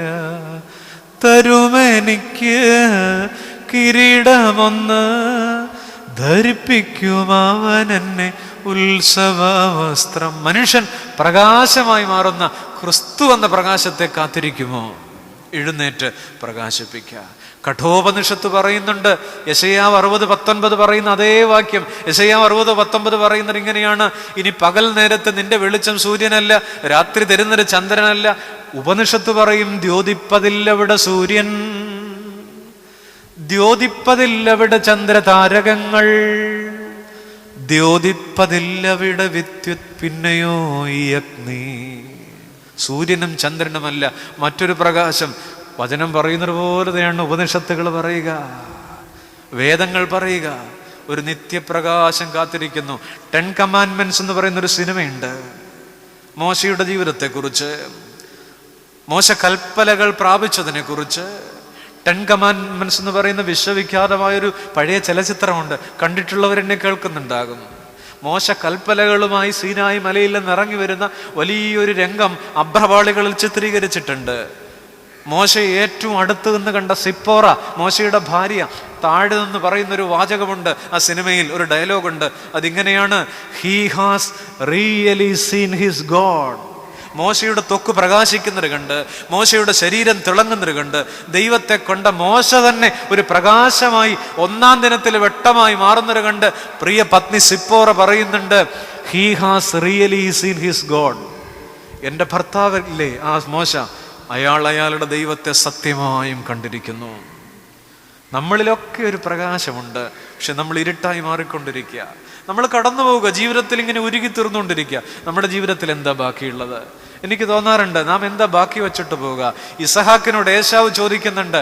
ഇസഹാക്ക് വലിയ പ്രതാപിയായ മനുഷ്യനാണ്, സമ്പത്തുണ്ട്, ആടുമാടുകളും ഒട്ടകങ്ങളുമുണ്ട്. ബാക്കി വെച്ചേക്കുന്ന ഒത്തിരി പെട്ടിയിൽ ഒത്തിരി പ്രമാണങ്ങളും ആധാരങ്ങളും ഒക്കെ ഇരിപ്പുണ്ട്. പക്ഷേ അവസാനത്തെ മരണക്കിടക്കയിൽ ഏശാവ് ചോദിക്കുന്ന ഒരു ചോദ്യമുണ്ട്: എൻ്റെ അപ്പ, നിന്റെ അനുഗ്രഹം മുഴുവൻ യാക്കോബിന് കൊടുത്തോ? ഒരു അനുഗ്രഹമെങ്കിലും എനിക്ക് ബാക്കി വെച്ചിട്ടില്ലേ? എന്നെ കേൾക്കുന്ന പ്രിയപ്പെട്ടവർ, നമ്മളൊക്കെ കടന്നു പോകുമ്പോൾ ചോദിക്കുന്നൊരു പ്രകാശത്തിന്റെ അനുഗ്രഹമാണ്. എന്തെങ്കിലും സുഹൃതം ബാക്കി വെച്ചിട്ടുണ്ടോ? നീ ബാക്കി വെച്ച പ്രമാണത്തിന്റെ കോപ്പിയും ആധാരത്തിന്റെ കോപ്പിയും നമ്മൾ ഉണ്ടാക്കി വെച്ച കോൺക്രീറ്റ് കൂടാരങ്ങളും നമ്മുടെ മക്കൾക്ക് ഞാനും നിങ്ങളും ബാക്കി വെച്ചേക്കുന്ന ശേഷിപ്പുകളൊന്നും വേണ്ട. ഏശാവുമാർ ചോദിക്കാൻ പോകുന്നൊന്നാണ്: എൻ്റെ അപ്പ, എൻ്റെ അമ്മേ, എനിക്ക് എന്തെങ്കിലും ബ്ലെസ്സിങ്സ് ഉണ്ടോ തന്നിട്ട് പോകാൻ? എന്തെങ്കിലും പ്രകാശമുണ്ടോ തന്നിട്ട് പോകാൻ? ഒന്നുമില്ല. നമ്മുടെ ജീവിതം ഇങ്ങനെ പെട്ടെന്ന് കടന്നു പോകും. എനിക്ക് തോന്നുന്നു 2 തരം ജീവിതമാണ് നമുക്കുള്ളത്. നമ്മൾ പണ്ട് ഈ ഓണത്തിനൊക്കെ, ഇപ്പോഴീ ഓണമൊക്കെ ചുരുങ്ങിപ്പോയപ്പോൾ, പണ്ടൊക്കെ ഓണത്തിനൊക്കെ നമ്മൾ കളിക്കാൻ ഇറങ്ങുമ്പോൾ കൊച്ചു കളികളുണ്ട്. അതിലൊരു കളിയാണ് മിഠായി പെറുക്കല്ലേ. മിഠായി പെറുക്ക് നടത്താത്ത ആരും ഇവിടെ ഇരിപ്പില്ല. 2ാമതൊരെണ്ണമുണ്ട്, എന്തെന്നറിയാം, ബലൂൺ ഫൈറ്റ്. ഒത്തിരി കളികളുണ്ട്. ബലൂൺ ഫൈറ്റ് നടത്തിയവർ ഇവിടെ ഉണ്ടാവും. ഇപ്പോഴും ഫൈറ്റ് നടത്തുന്നുണ്ട്, ബലൂൺ വച്ചല്ലെന്ന് മാത്രം. നമ്മുടെ ജീവിതം ഒന്നുകിൽ ബലൂൺ ഫൈറ്റ് പോലെയാണ്, അല്ലെങ്കിൽ മിഠായി പെറുക്ക് പോലെയാണ്. എന്താണ് ഈ ബലൂൺ ഫൈറ്റിന്റെ പ്രത്യേകത? ഒരു കളത്തിൽ 7-8 കുട്ടികളെ ഇറക്കി വിടും അല്ലേ? എല്ലാവരുടെ കയ്യിലും ഓരോ ബലൂൺ വീർപ്പിച്ച് കൊടുക്കും. എന്നിട്ട് പറയുക, ഒരു വിസിലടിക്കുമ്പോൾ തുടങ്ങണം, മറ്റൊരു വിസിലടിക്കുമ്പോൾ നിർത്തണം. എന്താ പറയുക? നിങ്ങളുടെ ബലൂൺ പൊട്ടരുത്. അങ്ങനെ മാത്രമല്ലേ പറയുള്ളൂ. മറ്റേ ആടെ പൊട്ടിക്കണമെന്ന് പറയുമോ? ഇല്ല. നിങ്ങളുടെ ബലൂൺ പൊട്ടാതെ നോക്കണം, ഇങ്ങനെ ഉയർത്തിപ്പിടിക്കണം. എന്നിട്ട് നമ്മൾ 7-8 പേര് ഈ ബലൂണുമായിട്ട്, വീർപ്പിച്ച ബലൂണുമായിട്ട് ഇങ്ങനെ നിൽക്കും. അന്യനാണ് ടാർജറ്റ്. നമ്മളിങ്ങനെ പൊക്കി നിന്നിട്ട് അവരെൻ്റെ തോളിൽ ചവിട്ടി കയറിയും ഇടിച്ചും വെട്ടി മറ്റേ ബലൂൺ ഇങ്ങനെ പൊട്ടിക്കും. പൊട്ടിച്ച് 1 മിനിറ്റ് കഴിയുമ്പോൾ വിസിലടിക്കും. വെട്ടിപ്പിടിച്ചും തട്ടിപ്പറിച്ചും കെട്ടിപ്പടുത്തും 1 മിനിറ്റ്. ഒരു ഫൈനൽ വിസിലുണ്ട്. ഫൈനൽ വിസിലടിക്കുമ്പോൾ ഒരാളുടെ കയ്യിൽ മാത്രം ഒരു ബലൂൺ അവശേഷിക്കും. വർണ്ണാഭമായ ഈ ബലൂൺ ഫൈറ്റിന്റെ കളം അരങ്ങൊഴിയുമ്പോൾ ഈ കളത്തിൽ നിൽക്കുന്നവരെല്ലാം കിതച്ചും കൊണ്ട് കളം വിടും. ക്ഷീണിച്ച് കിതച്ചും കൊണ്ട് ഒരാളുടെ കയ്യിലോ മറ്റോ മാത്രം ഒരു ബലൂൺ അവശേഷിക്കും. എല്ലാവരും ക്ഷീണിച്ച് കളം വിടും. ആ മത്സരം തുടങ്ങുമ്പോൾ ഈ കളത്തിനകത്ത് എന്തു വർണ്ണ പകിട്ടായിരുന്നു. പല നിറങ്ങളിലുള്ള 10-15 ബലൂണുകളുമായി കുറേ പേർ. 1 മിനിറ്റ് കഴിഞ്ഞ് വിസിലടിക്കുമ്പോൾ എല്ലാം പൊട്ടിപ്പറഞ്ഞ് കിതച്ചും ചവിട്ടിയും നശിപ്പിച്ചും ആ കളം നശിച്ചിരിക്കുന്നു. ആധുനിക മനുഷ്യന്റെ ജീവിതം ഇങ്ങനെയാണ്. റെബേക്കായുടെ ഗർഭപാത്രം പോലെ ഏശാവും യാക്കോബും തമ്മിൽ ഒടുക്കത്തെ അടിയാണ്. ലോകത്തിലെ ആദ്യത്തെ ബലൂൺ ഫൈറ്റ് റിംഗ് ആണ് റെബേക്കായുടെ ഗർഭപാത്രം. ചേട്ടനും അനിയും കൂടെ ഒടുക്കത്തെ അടിയാണ്. ലോകത്തിലെ ആദ്യത്തെ ബോക്സിംഗ് റിംഗ് ആണ് റെബേക്കായുടെ ഗർഭപാത്രം അല്ലേ? ഇങ്ങനെയാണ് ജീവിക്കുക. ഇന്ന് നമ്മൾ ഇങ്ങനെയാണ് ജീവിക്കുക. എങ്ങനെയും എനിക്ക് ജീവിക്കണം, എന്തു വന്നാലും എനിക്ക് ആസ്വദിക്കണം, മുന്തിരിച്ചാറ് പോലുള്ള ഒരു ജീവിതമെന്ന് പണ്ട് ചങ്ങമ്പുഴ പാടിയതുപോലെ. എന്നാൽ ഓണത്തിന് മറ്റൊരു കളിയുണ്ട്, ഓർമ്മയുണ്ടോ? മിഠായി പെറുക്ക്, കൊച്ചുകുട്ടികളുടെ മിഠായി പെറുക്ക്. 10-15 കുട്ടികളെ ഒരു കളത്തിലേക്ക് ഇറക്കി വിടും. 100 മിഠായികൾ വിതറും. അവരോടും പറയും, ഒരു വിസിലിന് തുടങ്ങണം, അടുത്ത വിസിലിന് നിർത്തണം. നിങ്ങൾ പരമാവധി മധുരം പെറുക്കി പെറുക്കി എടുക്കണം. കുഞ്ഞുങ്ങൾ അടുത്തയാളുടെ മിഠായി തട്ടിപ്പറിക്കുമോ? ഇല്ല. അവർക്ക് കിട്ടാവുന്ന പരമാവധി മിഠായി അവരിങ്ങനെ പെറുക്കി പെറുക്കി പെറുക്കി എടുക്കും. അവിടെ ചവിട്ടി വീഴ്ത്തലില്ല, തോളിൽ ചവിട്ടലില്ല, വെട്ടിപ്പിടിക്കലില്ല, പൊട്ടിത്തെറിക്കലില്ല. ഉണ്ടോ? പട്ടപട്ടേന്നുള്ള പൊട്ടലുകളൊന്നും മിഠായി പെറുക്കിന്റെ റിങ്ങിൽ നിന്ന് കേൾക്കില്ല. മധുരം കൂട്ടി കൂട്ടി കൂട്ടി വെച്ചിട്ട് ഒരു വിസിലടിക്കുമ്പോൾ എല്ലാ കുട്ടികളും അവരവരുടെ കൈകളിലുള്ള മിഠായികൾ 2 കൈകൾ കൊണ്ടും റഫറിയുടെ മുന്നിലേക്ക് നീട്ടും. ഞാൻ ചോദിക്കട്ടെ, എന്ത് രസമാണ് ഈ കാഴ്ച? ഈ കുഞ്ഞുങ്ങൾ ഈ പെറുക്കിയ 10, 20, 25 മിഠായി കഴിക്കുമോ? ഇല്ല, ഒരു മിഠായും കഴിക്കില്ല. അടുത്ത റൗണ്ടിന് കൈമാറും. അതാണ് ഞാൻ പറയാൻ വന്ന കാര്യം. ഈ മിഠായികളെല്ലാം അടുത്ത റൗണ്ടിന് കളിക്കാൻ കൈമാറി ആ കുഞ്ഞുങ്ങൾ കളമൊഴിയും. ദൈവം തമ്പുരാൻ നമ്മളെ ഇങ്ങോട്ട് വിട്ടേക്കുന്നത് മിഠായി പെറുക്ക് പോലെ ജീവിക്കാനാ. നിന്റെ ജീവിതത്തിൽ കൂട്ടിവെക്കുക, മധുരം കൂട്ടുക, അടുത്ത തലമുറയ്ക്ക് കൈമാറുക, കളമൊഴിയുക. എന്നെ കേൾക്കുന്ന പൊന്നു ചങ്ങാതി, ഒരു ഫൈനൽ വിസിൽ നമുക്കുണ്ട് കേട്ടോ. അടുത്ത പള്ളിമണി അടിക്കുന്നത്, ഇടവക പള്ളിയിലെ പള്ളിമണി അടിക്കുന്നത് നമുക്ക് വേണ്ടിയല്ലെന്ന് ആര് കണ്ടു? ആ തെക്കേപ്പുറത്തെ സെമിത്തേരിയിൽ അടുത്ത തൂമ്പാപ്പാട് വീഴുന്നത് നമുക്ക് വേണ്ടിയല്ലെന്ന് ആര് കണ്ടു? തൂമ്പ വീഴേണ്ട കാര്യമല്ല, 25 അടി ആഴത്തിൽ കുഴിച്ചിട്ടേക്കാണ്. അതുകൊണ്ട് തൂമ്പ ഇടേണ്ട കാര്യമില്ല, കെട്ടിയിട്ടേക്കാണ്. എങ്കിലും സഹോദര, മിഠായി പെറുക്ക് പോലെ മധുരം കൂട്ടിവെച്ച് അടുത്ത തലമുറയ്ക്ക് മധുരം കൈമാറി കളം വിടുമോ? നിന്റെ മക്കൾ, നിന്റെ തലമുറ, എന്റെ തലമുറ, ഏശാവുമാർ ചോദിക്കും, അപ്പാ ഞാൻ ചോദിക്കുന്നത് സമ്പത്തല്ല, ഞാൻ ചോദിക്കുന്നത് പ്രോസ്പെരിറ്റി അല്ല, അനുഗ്രഹങ്ങൾ എന്തെങ്കിലും ബാക്കിയുണ്ടോ? സുഹൃതങ്ങൾ ബാക്കിയുണ്ടോ എനിക്ക് കൈമാറി തന്നിട്ട് പോവാൻ? അപ്പൊ ബലൂൺ ഫൈറ്റ് പോലെയും ജീവിക്കാം, മിഠായി പെറുക്ക് പോലെയും ജീവിക്കാം. നമ്മൾ കളമൊഴിയുമ്പോ, അവസാനത്തെ വിസില് കഴിഞ്ഞ് കളമൊഴിയുമ്പോ, അയാളുണ്ടായിരുന്നെങ്കിലെന്ന് നമ്മുടെ നാട്ടിൽ എത്ര പേര് പറയും? അവളുണ്ടായിരുന്നെങ്കിലെന്ന് നമ്മുടെ പരിസരങ്ങളിൽ എത്ര പേര് പറയും? ഹിസ്കിയാവും യെശയ്യാ പ്രവാചകന്റെ പുസ്തകം 38-ാം അധ്യായത്തിൽ ഹിസ്കിയാവിന്റെ കിടക്കക്കരികിൽ മുഴങ്ങുന്നൊരു ചോദ്യം ഇപ്പോഴും മുഴങ്ങുന്നുണ്ട്. അതിങ്ങനെയാണ്: ഹിസ്കിയാവേ, നീ മരിക്കും, നിന്റെ ഗൃഹകാര്യം ക്രമത്തിലാക്കുക, ഒന്ന് കറക്റ്റ് ചെയ്യുക, recorrect your home, recorrect your life. ബുദ്ധന്റെ പ്രിയ ശിഷ്യൻ ആനന്ദൻ ബുദ്ധനോട് ചോദിച്ചു, ശ്രീബുദ്ധ, വെളിച്ചം എങ്ങനെയാണ് കിട്ടുക? ബുദ്ധൻ പറഞ്ഞു, ആനന്ദ, നീ തന്നെയാണ് നിന്റെ വെളിച്ചം. പണ്ട് വള്ളത്തോൾ പാടി, വെളിച്ചത്തെ കൊണ്ട് ഇരുട്ടുണ്ടാക്കുന്നു നമ്മൾ. ശരിയാണ്, ആവോളം വെളിച്ചം നമുക്ക് ദൈവം തന്നു. പക്ഷെ നമ്മുടെ കയ്യിലിരിപ്പ് കൊണ്ട് നമ്മുടെ വെളിച്ചത്തെ നാം തല്ലിക്കെടുത്തുക. പണ്ട് രാജ്യം ഭരിക്കുന്ന രാജാവ്, ഇവിടെയല്ല ഗ്രീസിലാണ്, ഒരു കുതിരയെ വാങ്ങി. ഒരു കുതിര, നല്ല തലയെടുപ്പുള്ള കുതിര. കുതിരയെ കൊട്ടാരത്തിൽ കൊണ്ടുവന്നു, കൊട്ടാരത്തിന്റെ മുറ്റത്ത് കെട്ടി. മെരുക്കാൻ പഠിച്ച പണി 18 നോക്കിയിട്ടും കുതിര മെരുങ്ങുന്നില്ല. കൊട്ടാരത്തിലെ പ്രഗത്ഭരൊക്കെ നോക്കിയിട്ടും ഈ കുതിര അനുസരിക്കുന്നില്ല.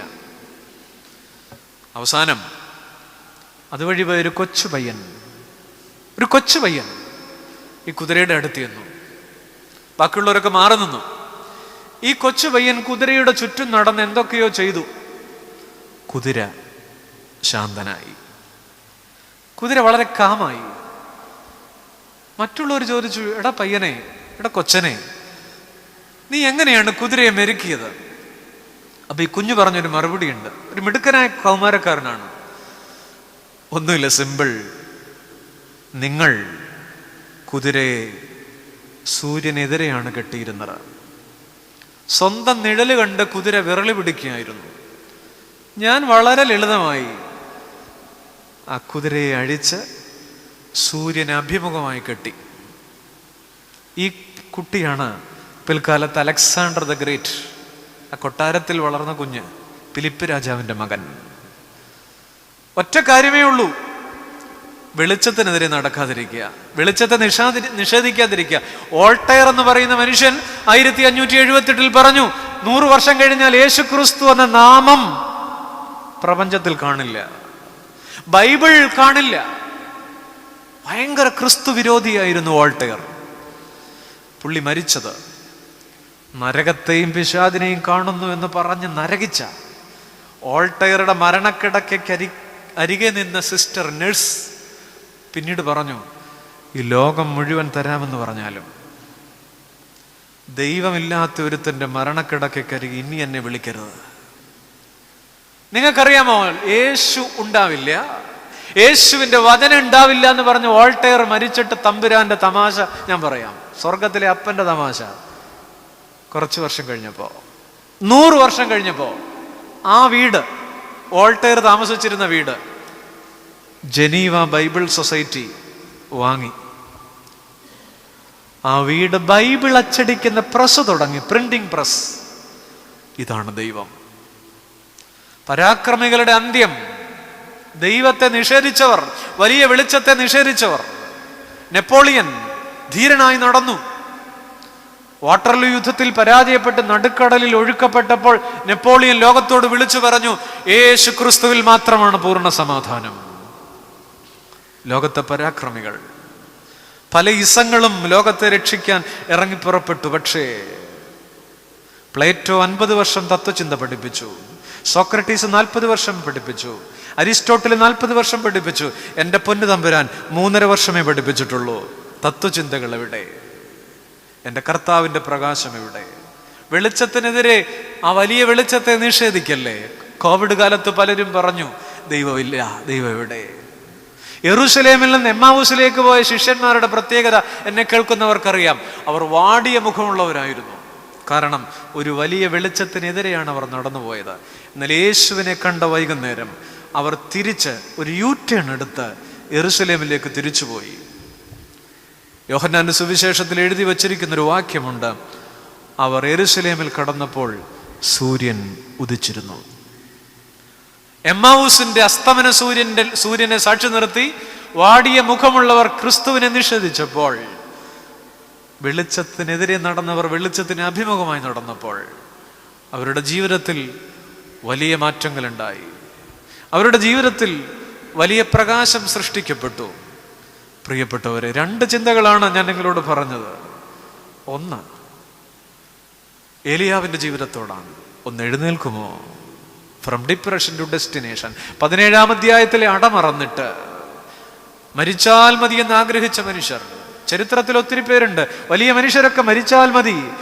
ഏണസ്റ്റ് ഹെമിംഗ്വേ, പീലാത്തോസ്, നീറോ ചക്രവർത്തി, മാർക്ക് ആന്റണി, എത്രയോ വലിയ മനുഷ്യർ, അഡോൾഫ് ഹിറ്റ്ലർ, എത്ര മനുഷ്യർ, വലിയ മനുഷ്യരൊക്കെ ആത്മഹത്യ ചെയ്യാൻ ശ്രമിച്ചു, ആത്മഹത്യയിൽ അഭയം കണ്ടെത്തി.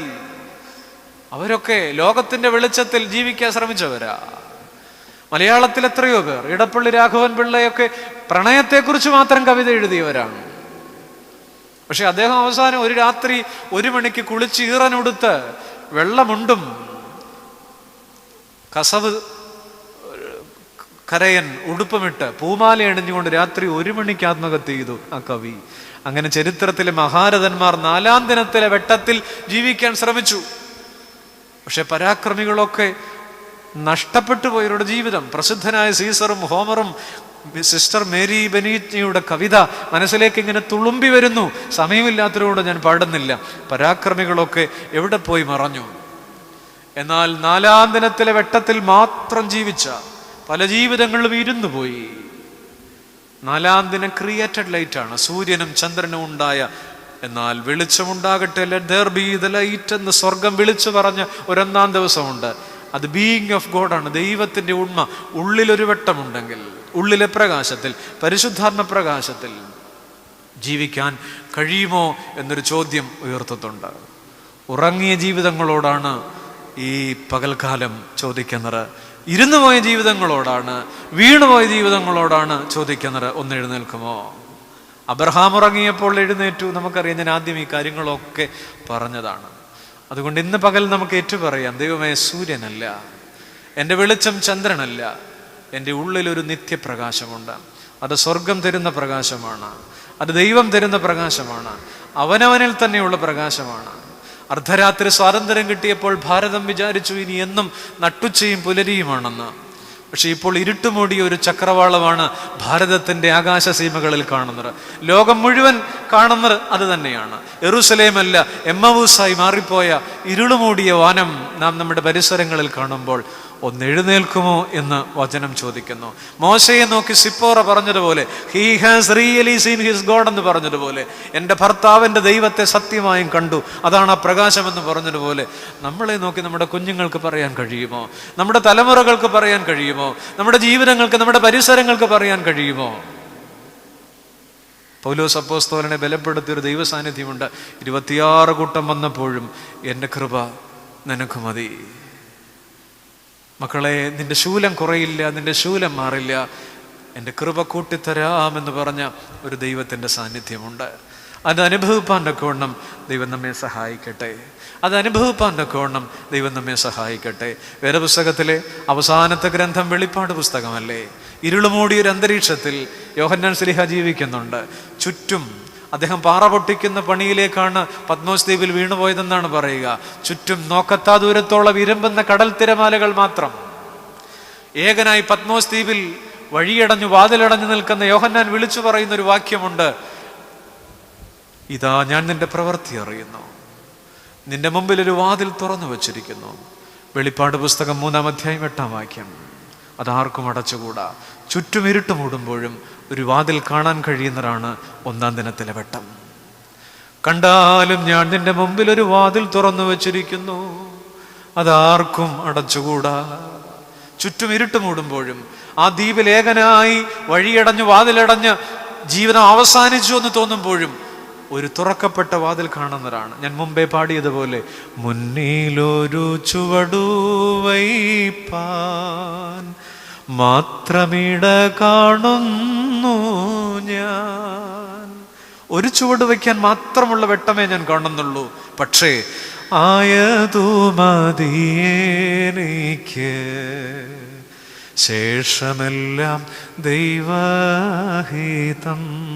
പണ്ട് കെ വി സൈമൺ എന്ന് പറയുന്ന അനുഗ്രഹീതനായ ഒരു പാട്ടെഴുത്തുകാരൻ സാധു കൊച്ചുകുഞ്ഞുപദേശിയുടെ സമകാലീനനായി ജീവിച്ച കാലത്ത് എഴുതിയ പാട്ടാണ്. മുന്നിൽ ഒരു ചുവട് വയ്പാൻ മാത്രം ഇട കാണുന്നു ഞാൻ, അത് മതി. ഫിലിപ്പ് ഡോട്ട് ബ്രിഡ്ജ് എന്ന് പറയുന്ന ഒരു ഭക്തനായ മനുഷ്യനുണ്ടായിരുന്നു. 48-ാമത്തെ വയസ്സിൽ ക്ഷയരോഗിയായി മരിച്ചു. 18-ാം നൂറ്റാണ്ടിൽ ഇംഗ്ലണ്ടിൽ ജീവിച്ചിരുന്ന ഏറ്റവും നല്ലൊരു കവിയായിരുന്നു, ഭക്തനായ മനുഷ്യൻ. 20കളിൽ അദ്ദേഹത്തിന് ക്ഷയരോഗം തുടങ്ങി. ചുമച്ചും കുരച്ചും ചോരതുപ്പിയും കഫത്തിലും ചോരയിലും ജീവിച്ച ആ മനുഷ്യൻ 48 വയസ്സിൽ ഈ ലോകത്തിൽ നിന്ന് കടന്നു പോകുന്നതിന് മുമ്പ് അദ്ദേഹം തന്റെ ക്രിസ്തുവിനെ നോക്കി പാടി. 250 വർഷം കഴിഞ്ഞിട്ടും ആ പാട്ട് ഇപ്പോഴും ഉണ്ട്. അന്ന് അദ്ദേഹം ക്ഷയരോഗിയായി എഴുതി വെച്ച വരികൾ ഇന്നും ജീവിക്കുന്നുണ്ട്. മലയാളത്തിലേക്ക് തർജ്ജിമ ചെയ്യപ്പെട്ടിട്ടുണ്ട്.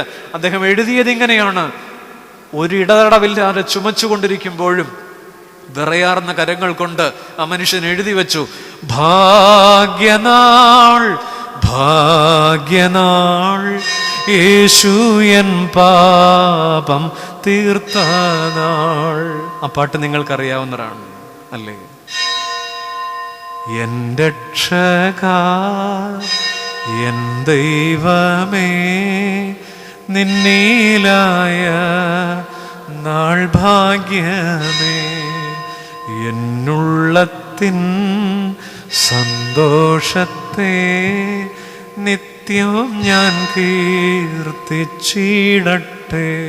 എന്നെ കേൾക്കുന്ന പ്രിയപ്പെട്ട സ്നേഹിത, എൻ്റെ പൊന്നു സുഹൃത്തെ, 48 വയസ്സിൽ ക്ഷയരോഗിയായി മരിക്കുമ്പോൾ, ഇടതടവില്ലാതെ ചുമയ്ക്കുമ്പോൾ, പുറത്തെ വെട്ടത്തിലല്ല അകത്ത വെട്ടത്തിൽ അദ്ദേഹം എഴുതി വെച്ചു, ഇത് ഭാഗ്യനാൾ, ഇത് ഭാഗ്യനാൾ. ഇന്ന് ഈ പകൽ ഈ ദേവാലയത്തിലും ഓൺലൈനിലുമൊക്കെ ഈ ഉള്ളവൻ്റെ ചിന്തകൾ വിശുദ്ധ വചനത്തിൽ നിന്ന് ഈ വെട്ടത്തെക്കുറിച്ച് ധ്യാനിക്കുമ്പോൾ ഒന്ന് പറയാൻ കഴിയണം. എഴുന്നേറ്റ് ഈ സ്ഥലത്ത് നിന്ന് പോകുമ്പോൾ പാടിക്കൊണ്ട്, പരുമലയുടെ മണ്ണിനെ ചവിട്ടി പാടിക്കൊണ്ട് കടന്നു പോകണം. ദൈവമേ, എൻ്റെ ജീവിതത്തിൽ ഏത് വേദന വന്നാലും, ഏത് ഭാരം വന്നാലും, എൻ്റെ ചങ്ക് പൊടിയുമ്പോൾ, എൻ്റെ കണ്ണ് നിറയുമ്പോൾ, എൻ്റെ സങ്കടങ്ങൾ തിരമാലകൾ പോലെ ആഞ്ഞടിച്ചാലും ജീവനുള്ള ഒരു ദൈവം എനിക്ക് ജീവിക്കുന്നത് കൊണ്ട്, ഏലിയാവിൻ്റെ ജീവിതത്തിൽ പ്രവർത്തിച്ചൊരു അപ്പമുണ്ടായത് കൊണ്ട്, ഒന്നാം ദിനത്തിലെ വെട്ടവനിലേക്ക് കടന്നു വന്നിരിക്കുന്നത് കൊണ്ട്, ഭാഗ്യനാൾ ഭാഗ്യനാൾ യേശു എൻ പാപം തീർത്ത നാൾ. ദൈവം നമ്മെ അനുഗ്രഹിക്കട്ടെ.